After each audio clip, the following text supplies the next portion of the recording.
আমাদের 19 Asia cup বিশ্বকাপ ইন্ডিয়াকে হারাইছে, তার উপলক্ষে আমাদের খিচুড়ি আয়োজন পাক শাক, তাই আপনাদেরকে দাওয়াত। এই যে খিচুড়ি আপনারা কোন, আমার মাথা ঠিক নেই।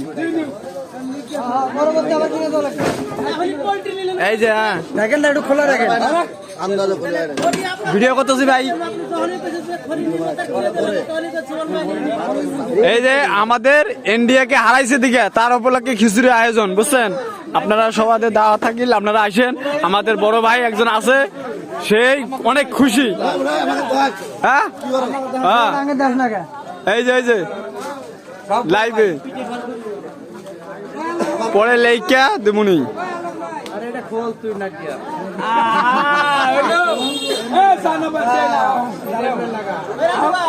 19 এশিয়া কাপ দুবাই মাঠে ইন্ডিয়াকে হারিয়ে ফেলেছে, বাংলাদেশ শিরোপা জিতছে, তার